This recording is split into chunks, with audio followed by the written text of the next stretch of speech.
Man digs up childhood backyard to solve mother's cold case.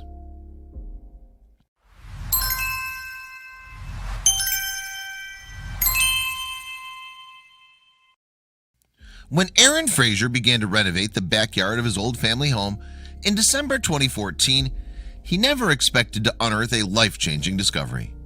He'd recently been awarded the Jacksonville, Florida house as part of a lawsuit against his father, Michael. The two had been estranged since Aaron was 3 years old, after Aaron leveled a shocking allegation against his father. What Aaron found out would reopen the cold case of his mother's disappearance and finally bring him closure. Aaron Fraser was actually born Aaron Haim. Michael and Bonnie Haim married as teenagers, and Bonnie had Aaron when she was only 20. From the outside, they looked like the perfect young family. They lived in a single-story, 3-bedroom ranch house on a quiet street in Jacksonville, Florida. Both Michael and Bonnie worked for a construction company owned by Michael's aunt, Aaron Haim. Michael ran a sales team while Bonnie managed the business books. Michael and Bonnie's relationship began to deteriorate after the birth of their son. The two constantly fought at home and at work. Aaron even claimed that Michael was emotionally, verbally, and sometimes physically abusive at the office. Aaron recalled the breaking point for Bonnie. Michael and Bonnie had ended up in a physical fight in the parking lot of the business, and Michael broke several of Bonnie's nails. She ran back inside crying and decided then and there she was going to leave her husband. Early in 1992, Bonnie decided she had to leave her abusive husband. Many women who've undertaken this daunting task know that it's easier said than done. Bonnie began by opening a separate bank account to make herself financially independent from Michael. She knew enough to have the bank send her statements to work rather than their home, but it wasn't enough. Michael somehow found out that Bonnie had opened a bank account and was furious. He demanded she close the account. It was obvious to Bonnie that Michael suspected she might leave him. She began taking extra steps to escape the relationship safely. Bonnie slowly began stashing cash and entrusted $1,250 to a close friend. She put a down payment on 2 different apartments and enrolled Aaron in a new preschool. She reportedly picked a date in late January to leave when Michael would be away on business. Sadly, she never lived to see her plan go through.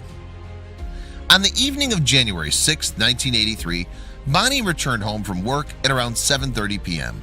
She made dinner for Aaron and Michael and planned to go over to Evan's later that evening to plan a friend's baby shower. Around 8:30 p.m. that same evening, Bonnie called Evan and said she couldn't make it. Evan said she was worried on the phone because Bonnie sounded like she was crying. The next day, Bonnie didn't show up at work. It was only when a hotel worker at the Red Roof Inn discovered a purse in the dumpster that police were finally called. After checking out the contents of the purse, it was determined to have belonged to Bonnie Haim. Not too far away, Bonnie's Toyota Camry was discovered in the parking lot of the Jacksonville International Airport. The police decided it was time to reach out to Michael and Bonnie's family to get to the bottom of the disappearance. After arriving at the Haim family home, Michael finally filed a missing persons report. He told police that he and Bonnie had a fight the previous night and she left the house around 11 p.m. Michael called his mother, Carol, to come over and watch Aaron while he went out and searched for Bonnie. Michael returned 45 minutes later without locating Bonnie. He sent Carol home and went to bed without filing a report. The next morning, he called in sick to work and Bonnie never returned home. Michael's version of events might sound plausible, but some of the evidence discovered by police led them to be suspicious. Bonnie's purse still contained cash and her ID. That meant Bonnie likely hadn't been robbed and wouldn't have been able to travel without the items. The abandoned Toyota Camry also raised suspicion. The driver's seat was positioned much further back than what Bonnie would have likely driven. There was also a shoe print in the driver's seat mat that matched Michael's sneakers perfectly. Throughout this entire ordeal, Bonnie and Michael's son, Aaron, was only 3 years old. He might have been young, but police suspected he could know something, so they arranged for Aaron to speak with a child psychologist. During the interview with Child Protective Services, Aaron told them shocking things like, "Daddy hurt Mommy," "He pushed her down," and "Daddy placed Mommy in a timeout." The statements led police to believe there was a domestic fight and that Michael had fatally harmed Bonnie all while Aaron was in the room. The 3-year-old's claims were shocking, but unfortunately for police, there was no way for them to hold up in court. Children are regularly seen to be unreliable witnesses, and Aaron also made other wild claims. He told the same child service workers that mommy's car is in the lake, when police knew it was at the airport. At one point, Aaron even backtracked and said he never saw his father hurt his mother. Even Bonnie's parents believed their grandson might have been brainwashed into implicating his own father. With Aaron's accusations in question and little evidence that Bonnie was harmed, the case turned cold. Many people, even Bonnie's own father, believed that she'd left the family behind to start a new life. Aaron was sent to live with one of Bonnie's friends, who would become his foster family, and Michael's parental rights were terminated. Even though he was never charged, Child Protective Services feared that Michael might see Aaron as the only living witness to his mother's possible murder. He might have joined a new family, but Aaron, who now changed his last name to Fraser, never forgot the worst moment of his life. Over the years, Aaron repeated the same claims to cold case investigators. As a child, he would draw pictures of Michael shooting his mother in the tummy. Aaron even wrote an essay in 8th grade that described the murder of his mother and claimed that his grandparents helped Michael dispose of the body. In 1999, Bonnie had been declared legally dead after investigators could find no evidence that she willingly left. 6 years later, Aaron and his foster parents brought a civil suit against Michael. In it, they claimed that he was liable for her death. They won the wrongful death suit, and Michael was ordered to pay $26.3 million to Aaron and to Bonnie's estate. As part of the settlement, Aaron was also awarded ownership of the family's ranch-style house in Jacksonville. In December 2014, nearly a decade after Aaron won the wrongful death suit against his own father, he decided to renovate his childhood home. He, along with his brother-in-law, went to work landscaping the backyard. At one point, they smashed a concrete slab by the house's outdoor shower and found something strange in the dirt.